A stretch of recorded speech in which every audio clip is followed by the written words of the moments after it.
Hello, good afternoon, and welcome to Optimum Derby Live. My name is Martin Crowson, and I'm joined by the MD of Optimum, Tom Heeley. Good afternoon, Tom. Afternoon, Martin. You well? Yes, good. Thank you. Yourself? Good, mate. A very good. Good week so far. Good week. Yeah, good. Thank you to everyone that's joining us today, whether you're watching us on LinkedIn or YouTube. You are very welcome. Today, we're going to be talking about the possible path to a career. Bear with me a second.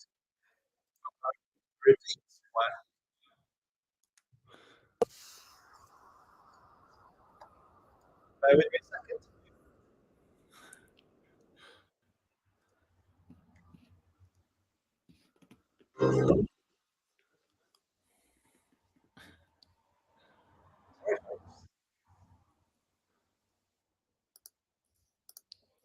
We're back.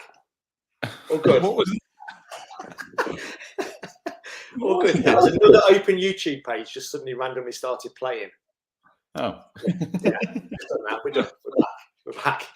Anyway, we were talking about today's gig, which is going to be about informing you about whether a career in sports therapy is a way to go down through a university route or through other routes. Tom, luckily, is a lecturer at a university, so he can talk about that and the details, what he teaches, and whether he thinks it's a good idea to go through a university route, or whether it's a good idea to go through a non-university or higher education route and what those options are. So, Tom, let's start there. You're a lecturer. Where are you lecturing at? Tell us a little bit about the course you do and the work you do there. Yeah, so I've been lecturing at Derby University for the last 18 months or so. It was a good opportunity that came around. I was having a chat with one of their full-time lecturers just about opportunities for placements and supporting students. And then something arose where I could jump on and teach a little bit as well. So I teach on the sports-specific rehabilitation module, which is a second-year module for the sports therapy students. And predominantly my part of that is teaching and delivering rehabilitation exercises in the practical sessions. Okay. They have a theory session on a Tuesday, and then I follow up with the practical session on a Thursday afternoon. So yeah, it's a great experience. I really enjoy it, and I enjoy the fact it keeps me on my toes, and the students are always asking me questions that are current or relevant or that they've seen. Yeah, so it's your grey matter ticking over, so you need to make sure you're on top of your game, I suppose. Exactly that. Exactly, it's my Sudoku.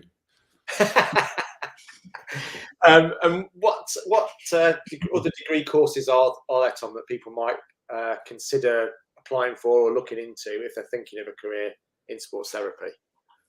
Yeah, so you've got a couple of options. There's probably 2 or 3 options you can really look at. So you've got a sports therapy route, which is the route that I chose, and I went through that. That was a 3-year course, and I did that at University of Gloucestershire. And there's several courses around the country to do that. You've got the sports rehabilitation route, which is a slightly different course, and that might be sports therapy and rehabilitation, or just sports rehabilitation on its own. Very similar course, often accredited by a slightly different governing body. So they'll have a BASRAT accreditation, or you've then got a physiotherapy degree, which is a little bit around the country. There's more courses around the country, and that leaves you with HCPC and a Chartered Society of Physiotherapy degree at the end of it.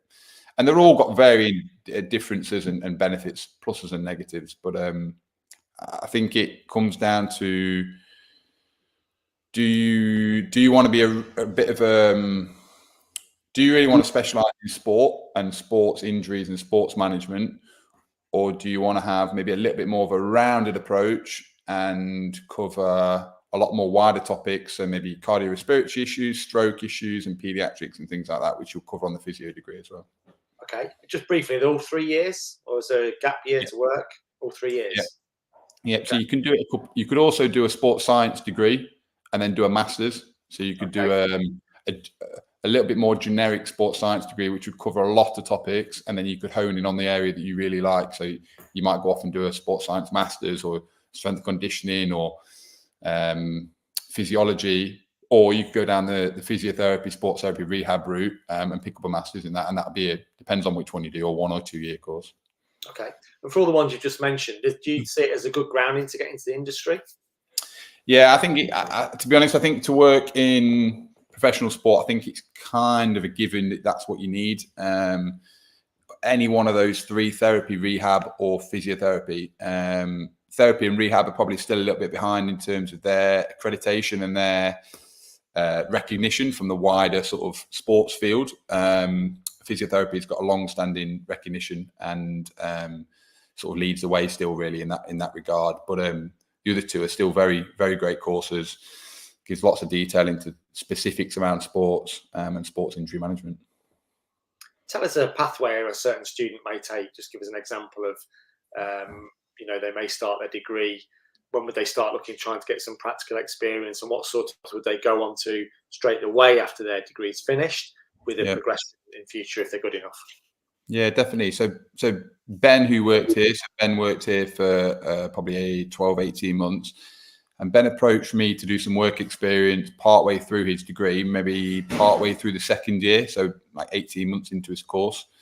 And he wanted to just learn a little bit more, but also he had a sports massage qualification at the same time, which he picked up through university. I think they ran a course through the university, which was an additional fee that he joined onto. So he was partway through his degree, but he also had a sports massage qualification. So he can work as a sports massage therapist and start to earn a little bit of money and also start to get a lot of experience. Right. And that helped him with his sports therapy degree. So it helped him graduate, which he did last summer, so 2023 summer.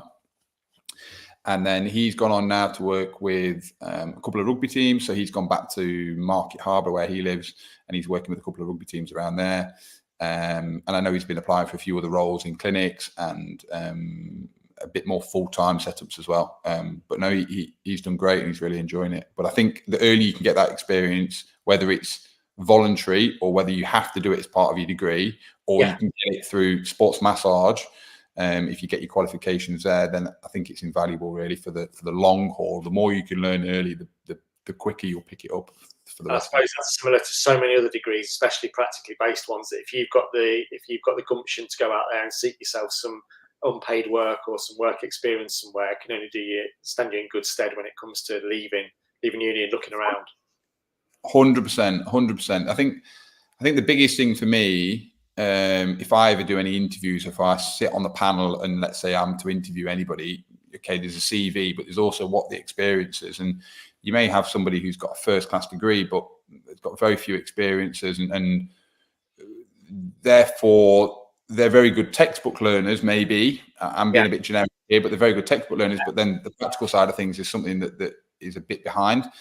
Whereas I think always guys who have spent more time in a practical scenario have that experience and have that understanding, and have that client interaction and understand how that approach is.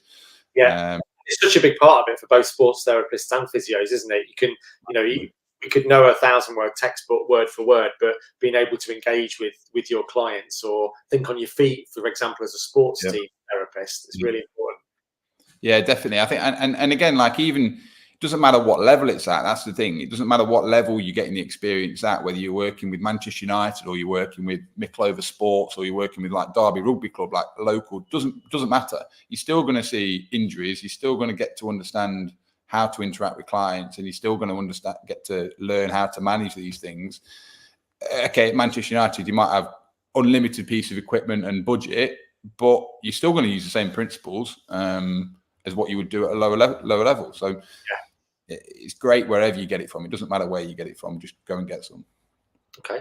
You're in a good position of being lecturing yourself, so you know from the inside what works, but without going into too much detail, what topics can people expect to be covered over those 3 years? What could they expect to learn about? Yeah, so on the sports therapy degree that I'm teaching on, we cover anatomy, physiology, sports massage. In the first year, there's a sports science module, which a lot of the sports degrees also do. So that's a bit of a generic one across a lot, but covers a nice base. And then you go into a little bit more assessment, mobilizations, manual therapy, rehabilitation. And then you start to do a little bit more in towards higher levels of rehabilitation and a bit of strength and conditioning type work as well. And progressions of assessments. So the assessments will get more detailed. So rather than just checking range of movement, we'll then start checking special tests and looking at things bit more specific and getting finite right down to the nitty gritty of what's going on. Okay. By the way, folks, if you're watching and you've got any questions whilst we're talking, please pop them in the comments box, and we can either maybe have time for a quick answer now while we're live, or certainly if not, Tom can have a look after we've finished and we'll be able to get back to you.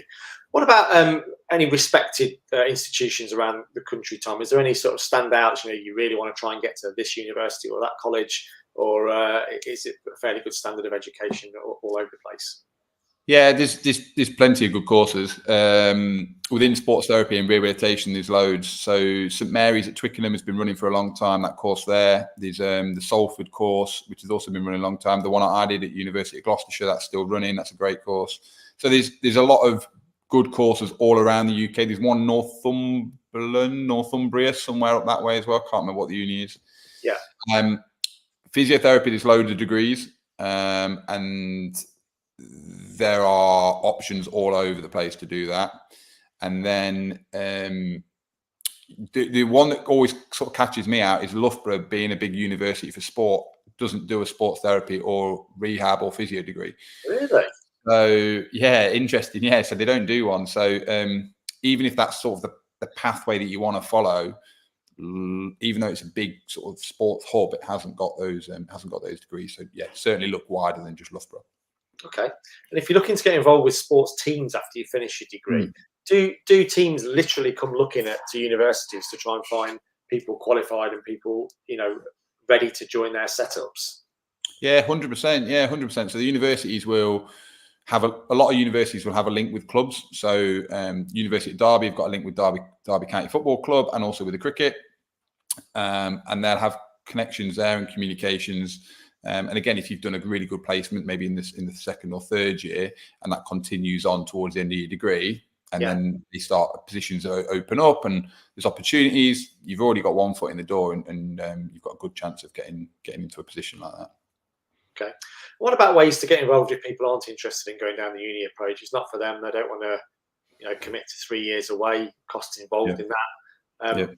What other ways are there for them to get into the industry, and are there any restrictions that route may put in front of them? Yeah, there's probably a couple of routes. So the sports massage qualification is a weekend-long course over maybe 6 months. So every weekend for 6 months, or every other weekend for 6 months, there'll be a course for a full day on maybe a Saturday, or maybe both days, Saturday and Sunday, which you'll attend. A lot less time restrictions on that, and you can do level 3, 4, and 5 of sports massage, and that will give you a good grounding of ways of anatomy, ways of assessing, ways of implementing those. However, it won't give you that same degree level. This is still like higher education, but not quite degree level. Yeah.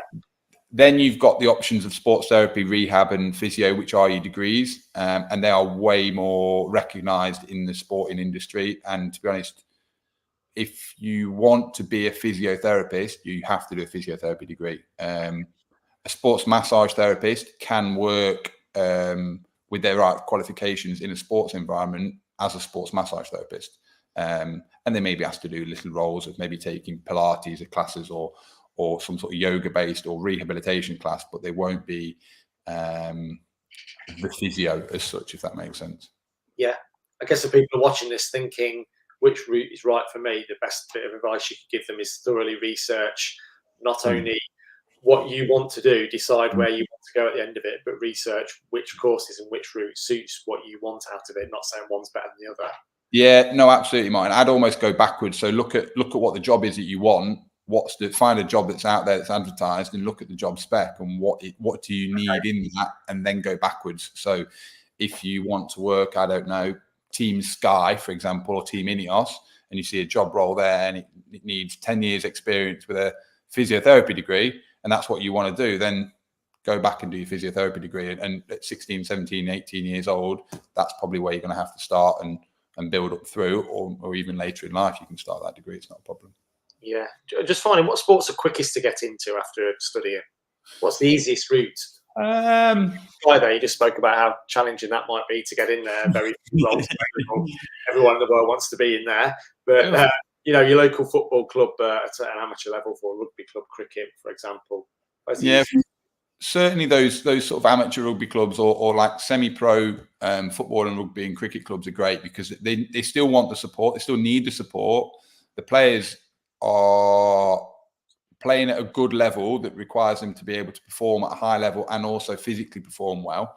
Yeah. But the budget is small, so that they generally have very small budget, if any at all. So any opportunity where you can help is always grateful, and that might just get your foot in the door to get some experience of a year's experience working with a rugby club, which then means you can apply for a job at Leicester Tigers, for example, or Northampton Saints, or wherever it may be, to make that next step on. But to have that experience first is vital, really vital. Yeah. Would it be expected that work would be given for free? Should you put yourself up for free, be in a position to try and do that, or would you always try and search first, and then a team's playing the game if they're asking for freebies? Good question, mate. It's a real hot topic, and like it's a really interesting topic to talk about because when I did it, I did a year out of uni. So I finished university. I did a full year working with Notts County Football Club and didn't earn any money for a year. Travelled home and away. I was essentially a full-time member of staff. Loved it. Great experience. Fortunate enough that I could live at home and travel, and it was on my doorstep, relatively speaking. And it gave me an opportunity then to go and earn money and get a salaried job after that. Yeah. But is it always the best way to do it? No. Does it show good willing? Does it give you a lot of experience? Yes. And does it show a future employer what you're able to do? Yeah.